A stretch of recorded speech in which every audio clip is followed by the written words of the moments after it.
Hey everybody, so grateful to be here for what is 6 a.m. or nearly 7 a.m. in the morning. 4 hours sleep with my 7-month-old baby. So I hope that what is going to come out of my mouth this morning makes sense.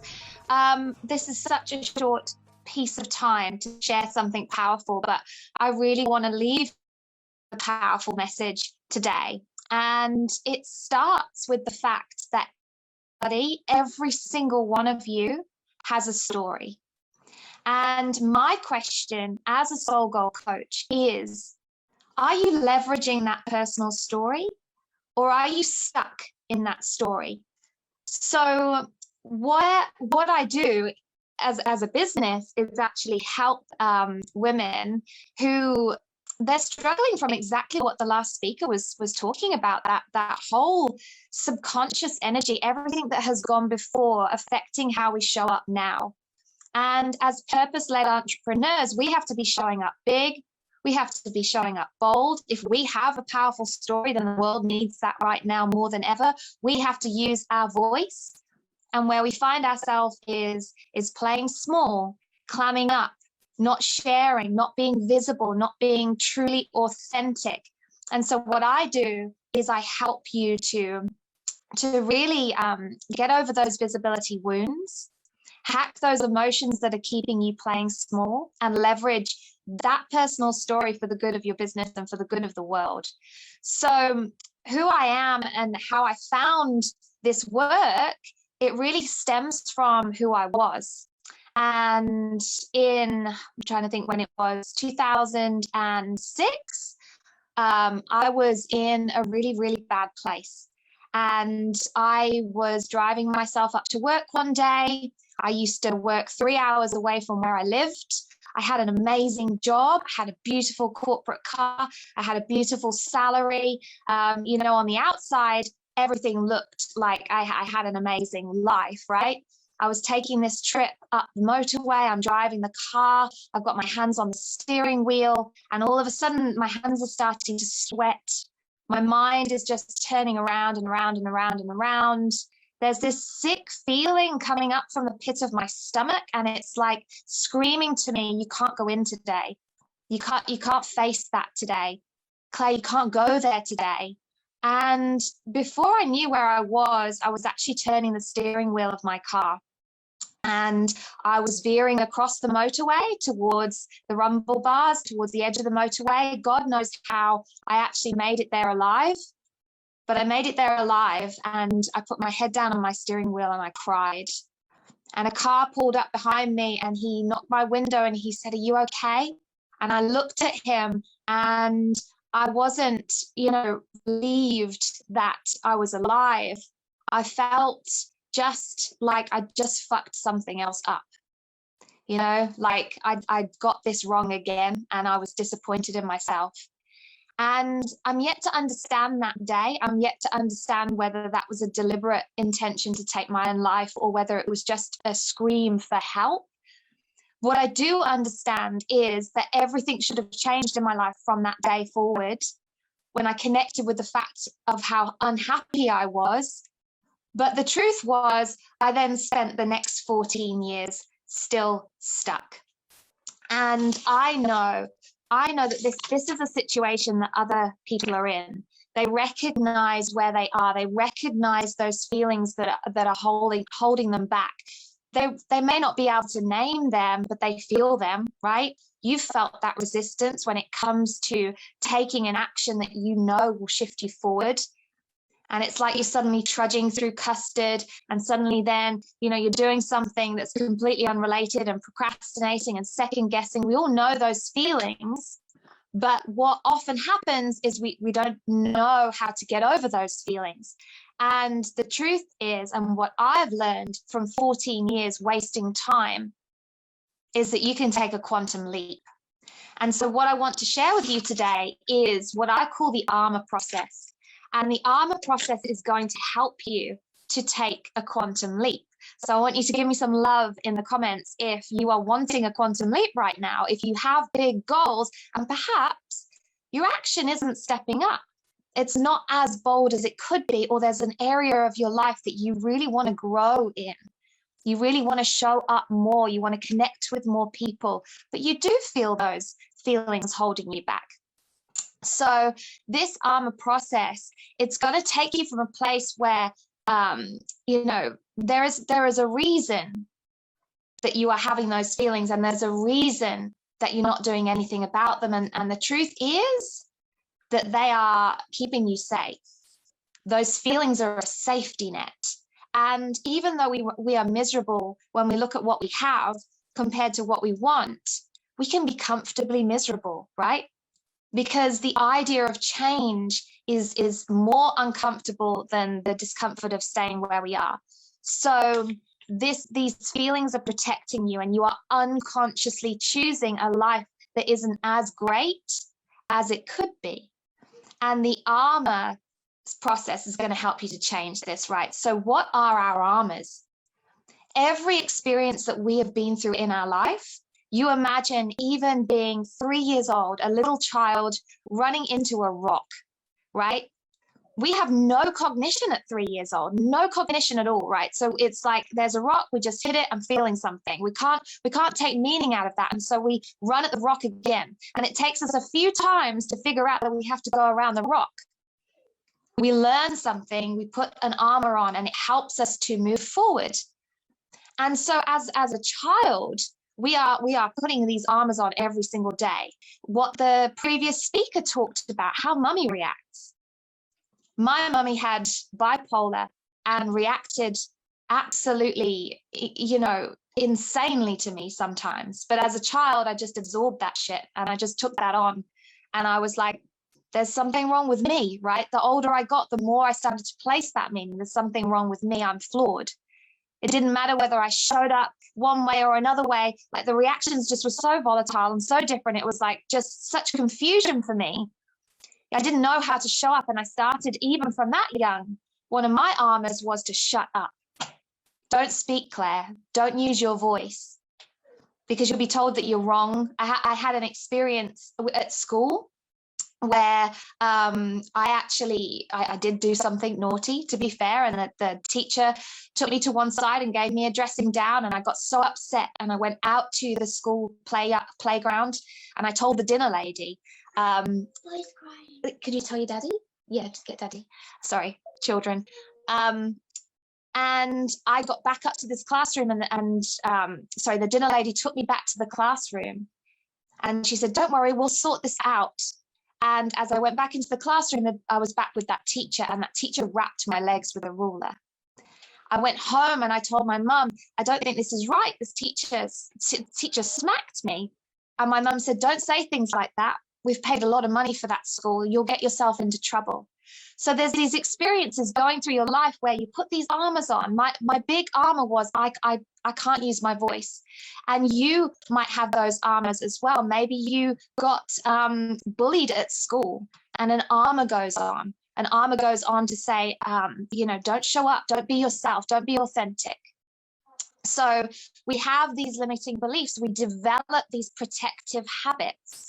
We have this subconscious energy, which is all our programming, right? All of our conditioning, which again, just like the speaker before said, we're a puppet. We're a puppet because it's moving our arms and our legs. And it doesn't have to be the big traumas. It doesn't have to be the huge traumas. I actually had a huge trauma when I was 25. I was raped. And I put a lot of the way that I was showing up or not showing up in my life down to this experience. But having dug a little bit deeper, I know that a lot of my trauma was way before that in childhood. And it is the little things as much as the big things that make us believe certain things about ourselves that hold us back. And so the armor process, it is a 3-part process when it comes to your business, but I've only got time to share the first part, which is how we start to take those armors off. And I learned this from writing my book. So for me, writing my book was a way it wasn't ever meant to be a book. It was just a way to kind of take the load that was sitting on my heart off. And I started to write in 2018. And as I started to write, I started just to discover all these different parts of my personal story. And I started to reflect on, movies and other books that I'd read, and how they all had the same sort of flow in terms of what a good story is like, right? And I started to see these parts in my story. And this is what we do on social media, right? We share certain parts of our story because they do certain things with our audience that effectively helps us to sell. And if you're like me, selling is serving if you have an impactful business, right? We want to be connecting with people, and our story helps us to be relatable. It helps us to be an authority. And every single part of our story, they have the same part if they're our ideal client, right? So we want to be sharing all of us. But for you, and this was what it was for me, it is to start to go through that story and first of all, see where you took those armors off, because that is your wisdom already. That is your unique wisdom, your wisdom from your specific wounds, where you're powerful, where you can really help people, but also start to identify where those armors are still on. Because right now, if you are struggling showing up, if you are feeling yourself playing small, it's like you've got layer upon layer upon layer upon layer of these armors. Imagine you're in a heavy metal chain, cloak, and it's weighing your arms down and it's weighing your legs down, and you're walking really awkwardly and you're not showing up as you truly are. We need to take the armors off. We need to strip those limiting beliefs. We have to heal those traumas to bring you back to the true I am, because that is the most powerful person to share, and that is the most powerful person to show up as well in terms of action, bold action. So in order to be the person we want to be, we have to take those armors off. And you might have tried mindset work in the past to be more courageous, to have a stronger mindset, to show up, to do certain things in your life, in your business, in your passion projects, but it hasn't worked. And it hasn't worked because it sits in the conscious mind. Mindset work is conscious, whereas all of that energy of the past, your story, it's in the subconscious. And you're always going to live out those same patterns as you are still programmed by that same energy. So we need to consciously choose who we want to become. And it's like we can then consciously choose the positive armor that we put on, right? It is an armor that protects us in a healthy way, that gives us posture, that gives us courage, that reflects our desires, that aligns with our soul goal. And we have to work with the brain to do that. We have to work with the brain and its programmings to change that action. I love this quote that I'm putting in the book that says, we can't write the story of tomorrow with the words of yesterday. We need to write the new story. And so we have to change the thoughts, because you're having like thousands and thousands and thousands and thousands of thoughts every day, but 95% of them are the same thoughts that you're having yesterday. So I'm going to give you 3 powerful ways to recondition your mind to thrive. I call myself a #recovered survivor. You can search that, #recovered survivor, because I believe that surviving, it shouldn't be the badge of honor that people wear, right? They're wearing this badge, I'm a survivor. I survived that rape. I survived that domestic relationship. I survived that bullying. But if you're still surviving, you're still feeling it. It's when you can't tell your story without shedding a tear, because you're still emotionally attached to that story.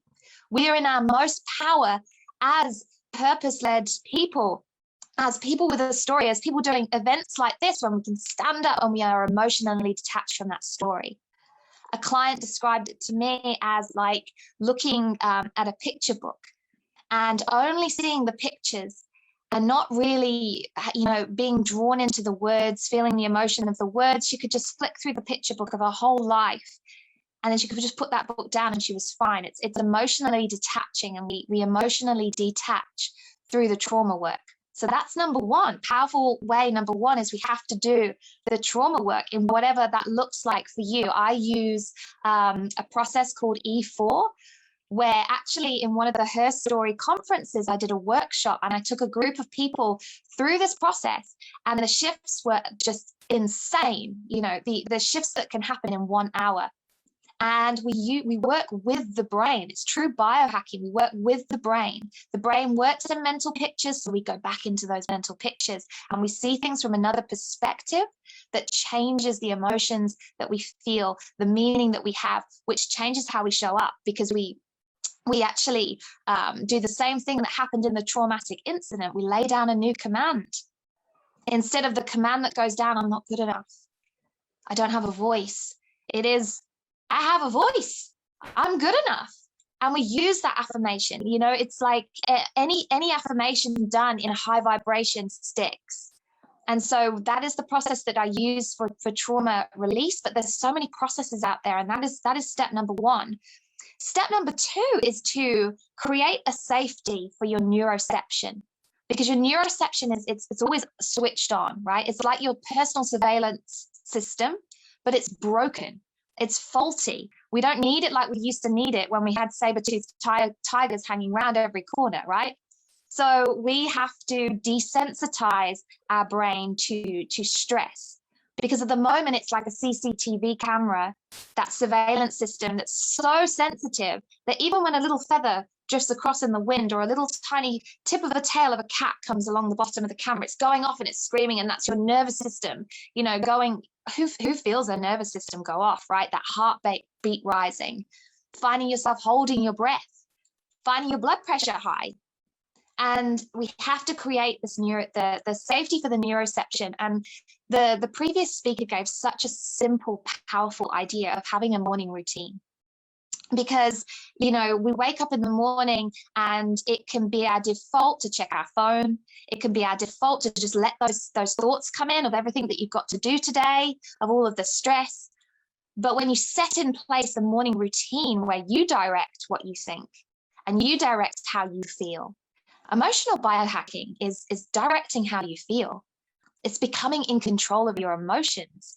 At any moment, being in control of how you feel. I'm not saying don't feel your feelings, because that's not good. Don't dismiss those feelings, but enable those feelings to move along.